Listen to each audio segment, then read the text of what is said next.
श्री स्वामी समर्थ मित्रांनो, तर आजचा टॉपिक बॅकलॉग. तर भरपूर जणांचं नाव ऐकल्यानेच टेन्शन येऊन जातं, अरे बॅकलॉग लागली, आता काय करायचं. सब्जेक्ट राहिला, M2 राहिला, M1 राहिला, त्यानंतर आपला सगळ्यात अवघड मॅकॅनिक्स हा सब्जेक्ट तर निघतच नाही. माझं सुद्धा राहिलो. आता माझे फर्स्ट इयरला मित्रांनो 3 बॅक होते. पहिल्या सेमला तर ऑनलाईन झालं, त्याच्यामुळे माझं काय बॅक राहिलं नाही. ते BEE त्याचा मला अनुभव नाही, पण भरपूर जण बोलतात की BEE ते अवघड सब्जेक्ट आहे.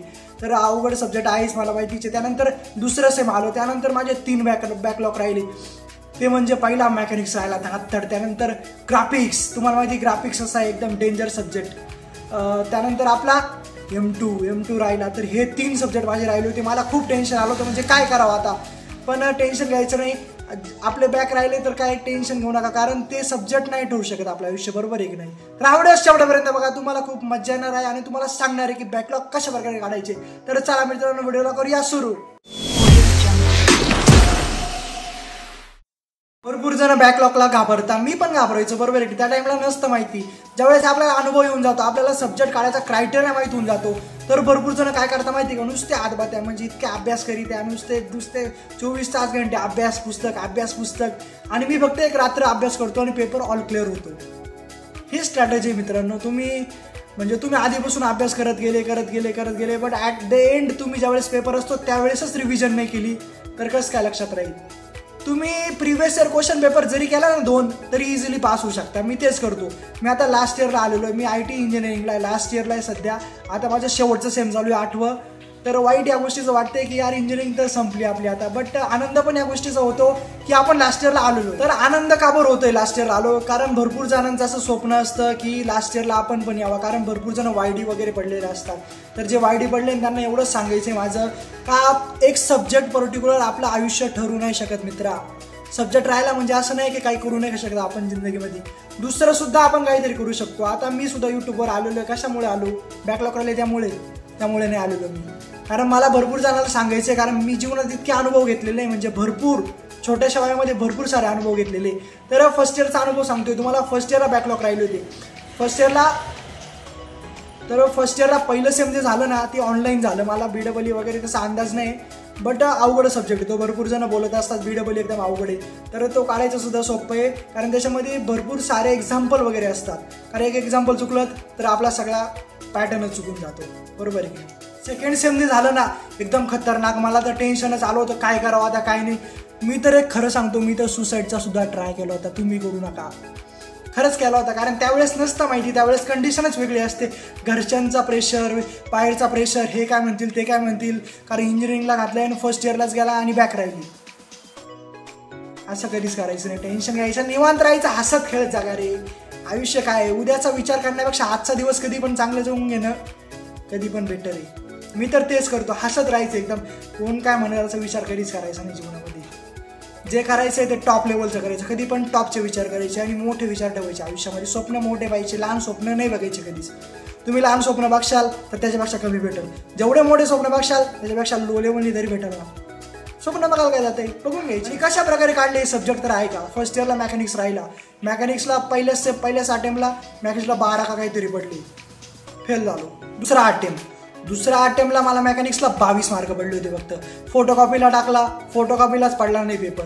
पैसे वगैरे कट झाले, बट फोटोकॉपीलाच पडला नाही, तर माझा मॅकॅनिक्स निघत होता फक्त 6, 7, 8, 6 मार्क्स कमी होते, फक्त 22 पडले होते.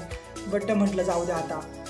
मग काय नंतर आशा सोडून दिली होती. बट नंतर मग माझ्या भावाने मला मॅकॅनिक्स शिकवलेलं आहे, म्हणजे A to Z प्रोसेस त्यांनी मला सांगितली. तो AI ला आहे आता, तो माझ्यापेक्षा लहान आहे, बट त्यांनी मला मॅकॅनिक्स शिकवलं आहे. त्याच्यामुळे आज माझा मॅकॅनिक्स निघाला. आणि दुसरं कारण म्हणजे पर्पल हॅट इन्स्टिट्यूट, सगळ्यात टॉपचं. तुम्ही सबस्क्रिप्शन नक्की घ्या. सबस्क्रिप्शन घेतल्यानंतर तुम्हाला समजेल. तुम्ही इकडं तिकडं तर पैसे खर्च करतात, बट ज्यावेळेस वेळ येते ना त्यावेळेस सबस्क्रिप्शन घ्यावाच लागतं. तर घेऊन टाका, खूप भारी शिकवतात सर ते, एकच नंबर. पर्पल हॅट इन्स्टिट्यूट खरंच भारी. आणि त्यामुळे माझा मॅकॅनिक्स वगैरे म्हणजे खूप मदत झाली. मॅकॅनिक्स निघाला आणि लास्टला 48 मार्क घेतले पोरांनी. 48 घेतले आणि मॅकॅनिक्स काढलाय का एकदाचा. त्यानंतर ग्राफिक्स निघाला. ग्राफिक्स तर किती अवघड आहे, मला काहीच समजत नव्हतं. ते या साईडचा व्ह्यू, त्या साईडचा व्ह्यू, इकडचा अँगल बघा, तिकडचा अँगल बघा, खरंच नव्हतं समजत. बट ज्यावेळेस मी पर्टिक्युलर अभ्यास केला ना त्यावेळेस सब्जेक्ट निघाला.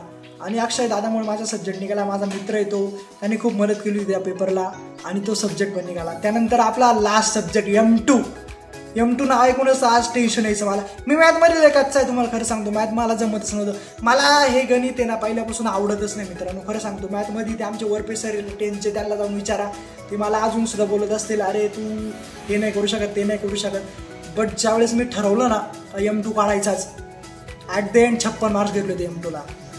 56 पाडले होते 70 पैकी. विचार करा, काहीच येत नव्हतं मला M2चा पहिलं ते सॉलिड जॉमेट्री ते असे भारी केले होते ना, म्हणजे एकदम भारी. ते लेसन म्हणजे ते चॅप्टर वगैरे मला खूप आवडत नव्हते, बट मी ज्यावेळेस केलं त्यावेळेस झालं माझ्याकडून. आणि M2 जर करायचं असेल ना तर माझ्या ब्रदरनी मला शिकवलेलं आहे. बट काही अडचण आली तरी मला सांगितलं कशा प्रकारे करतात. बट मी एक चॅनलला व्हिजिट केलं, ते म्हणजे आपलं प्रदीप गिरी अकॅडमी. प्रदीप गिरी अकॅडमीला व्हिजिट करा, तुम्हाला जे लागतील ते डाऊट्स तुमचे क्लिअर होतील.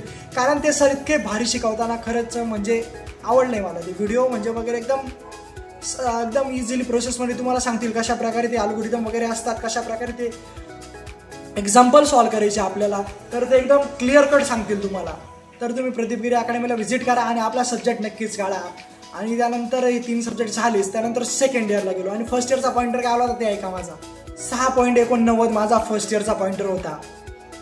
वाटत असेल ना तुम्हाला 9चा का बरं नाही आला, 8चा का बरं नाही आला. भाऊ तुम्हाला एक रिअल कंडिशन सांगतो, पॉईंटरवर काहीच डिपेंड नसतं. हे मला लास्ट इयरला आल्यानंतर समजलं. फर्स्ट इयरला काहीच समजत नाही बाळांनो, सेकंड इयरला पण नाही समजत. लास्ट इयरला आल्यानंतर समजलं पॉईंटरशी काहीच मॅटर नाही करत, तुमचे स्किल्स मॅटर करतात. तुझ्यामध्ये टॅलेंट जर असेल ना, काही तुझ्यामध्ये कम्युनिकेशन स्किल असतील तर तुला कंपनी लगेच उचलेल, तुला लगेच घेऊन टाकेल कंपनी. बट तुझ्यामध्ये जर काही टॅलेंटच नाही, तू नुसते सब्जेक्टच काढत आला आणि नुसते सब्जेक्ट काढतोय, नुसता रट्टा मारतोय, नुसता पेपरला जातो आणि तिकडं राईट करतो आणि इकडं पॉईंटर येतोय भाऊचा 9चा 10चा. आमच्या क्लासमध्ये आता सध्या 9.5चा आणि 8चा पॉईंटर आलाय, म्हणजे आलाय भरपूर. 9.5, 9.55, 9.60. पण अजून जॉब नाही लागला. काय उपयोग त्या पॉईंटरचा? काहीच उपयोग नाही भाऊ. तुम्हाला एक सांगतो, ज्याला आता मी IT ला जर कोडिंगच नाही आली, तो नुसता पॉईंटर दाखवून कोण घेणार आहे? कोणची कंपनी तुम्हाला बोलावणार आहे? शक्यच नाही. हायर करायचं म्हणजे त्याला स्किल्स लागतात. तुला जर लँग्वेज येत असेल प्रॉपर तरच तुला घेतील. पॉईंटर बघून कोणचीच कंपनी हायर नाही करत. ते फक्त एक क्रायटेरिया तो पूर्ण करावा लागतो. असं काही नाही तुमचं एकदम फर्स्ट क्लासमध्ये जरी आला ना तरी काही विषय नाही. तुमचा 6च्या पुढं पॉईंटर येऊ द्या, फक्त मिनिमम 7च्या पुढे येऊ द्या. 7च्या पुढं कसं एकदम बेटर वाटतं ना 7 ऐकायला, तर 7च्या पुढे येऊ द्या. त्यानंतर सेकंड इयर आलो. सेकंड इयरला परत बॅक राहिली, DSA बॅक राहिला, DSA नंतर CG राहिला. ते 2 काढले, परत क्लिअर कट झालं एकदम. सेकंड इयरचा पॉईंटर 6.50 आला माझा. त्यानंतर इन्क्रीज होत गेला. त्यानंतर थर्ड इयरचा आता, पण थर्ड इयरचा माझा टॉक राहिला होता. टॉक रिचेकिंगला टाकला मी. टॉक निघाला मग माझा. टॉक रिचेकिंगला टाकला, बट तो टॉक लगेच निघून गेला. त्याला मला काहीतरी 21 मार्क्स पडले होते. मग मला कंडो लागला आणि टॉक निघून गेला माझा. फक्त तेवढाच एक राहिलो होता. त्यानंतर माझा सेकंड इयरचा आपला थर्ड इयरचा पॉईंटर 8.10 आलेला आहे. तर माझा 8.10 आला. त्याच्यानंतर लास्ट इयर आता, तर लास्ट इयरचे माझे बॅकच राहिले नाही. पहिलं असं सेम असेल की माझं ते ऑल क्लिअर निघालेलं आहे. म्हणजे मला सांगताना सुद्धा किती आनंद होतोय. माझा चेहरा तुम्ही बघू शकता, आनंद वाटतोय की लास्ट इयर एकदम ऑल क्लिअर झालो मी दडदडीत. तर महाराजांचीच कृपा ही, माझ्या स्वामी महाराजांची. तर लास्ट इयरचा पॉईंटर आहे का माझा 8.70चा माझा लास्ट इयरचा पॉईंटर आलेला आहे. तो म्हणजे 7th सेमचा. आता लास्ट इयर आता 8th सेम राहिलेलं आहे माझं. या सेमचा पॉईंटर ज्यावेळेस येईल त्यावेळेस मी एक व्हिडिओ करेल. हा व्हिडिओ नक्की बघा माझा. कारण सोपं नसतं इंजिनिअरिंग म्हणजे. भरपूर जणांना वाटतं की सोपं आहे, बट इंजिनिअरिंग खरंच सोपी नाही मित्रांनो. भरपूर सारे स्ट्रगल तर भरपूर सारे. कारण बॅकलॉग काढायचे म्हणजे खूप अवघड आहे. आणि बॅकलॉग राहिले तर टेन्शन घेऊ नका. तुम्हाला सांगितलं आहे पहिल्यापासून, हे सब्जेक्ट आपलं आयुष्य ठरवू नाही शकत.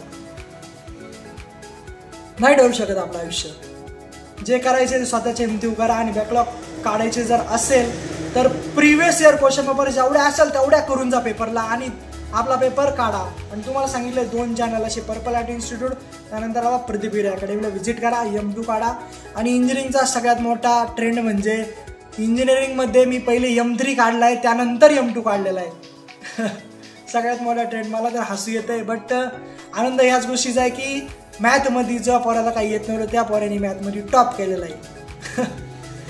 तर चला, तुम्हाला जर हा व्हिडिओ जर आवडला तर दणकून शेअर करा आपल्या मित्रापर्यंत. कारण भरपूर जणांना समजलं पाहिजे. कारण भरपूर जण काय करता, टेन्शन घेता, निगेटिव्ह विचार करायला लागता. बॅक लागले म्हणजे असं नाही, उलट बॅक ज्याचे, मी तुम्हाला एक सांगतो, इंजिनिअरिंगमध्ये ज्याचे बॅक लागले नाही ना, काय तो इंजिनियर थाटात सांगू शकतो इंजिनिअरिंगमध्ये बॅक लागले होते.